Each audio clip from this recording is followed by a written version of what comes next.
జై శ్రీమన్నారాయణ. భగవద్బంధువులారా, ఇప్పుడు మనం తెలుసుకోబోయేది నవగ్రహ దోష కారకమైన పనులు ఏంటో ఇప్పుడు మనం వివరంగా తెలుసుకుందాం. సూర్యుడు పితృదేవతలని దూషిస్తే రవికి కోపం. నమస్కార ప్రియుడు, తర్పణ గ్రహీత. సూర్యదేవునికి ఎదురుగా మలమూత్ర విసర్జన దంతవదనం చేయకూడదు. తర్వాత చంద్రుడు. అద్దం పుట్టడానికి చంద్రుడు కారణం. అందుకే అద్దంలో దిగంబరముగా చూచుకొనుట, వెక్కిరించుకొనుట చేయకూడదు. తర్వాత కుజుడు. అప్పు ఎగ్గొడితే కుజునికి కోపం. వ్యవసాయం పరంగా మోసం చేస్తే ఊరుకోడు. తర్వాత బుధుడు. బుధునికి చెవిలో వ్రేలు పెట్టి తిప్పుకుంటే కోపం. అందున బుధవారం అస్సలు చేయకూడదు. వ్యాపారాన్ని అశ్రద్ధ చేసిన, జ్ఞానం ఉంది అని విర్రవీగిన కోపం ఈ యొక్క బుధునికి. తర్వాత గురువు.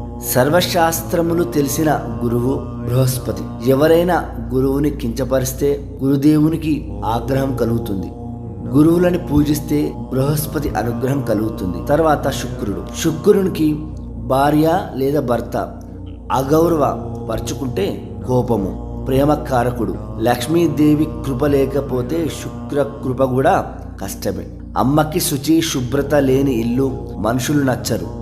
గొడవలు లేని ఇల్లు ఇష్టం అమ్మకి, లక్ష్మీదేవికి.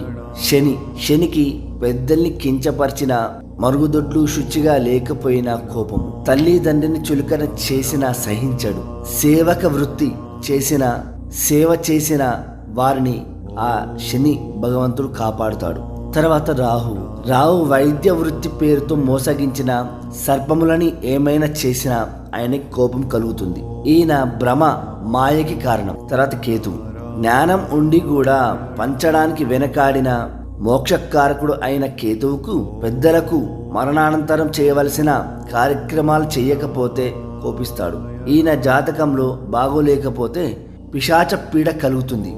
జై శ్రీమన్నారాయణ.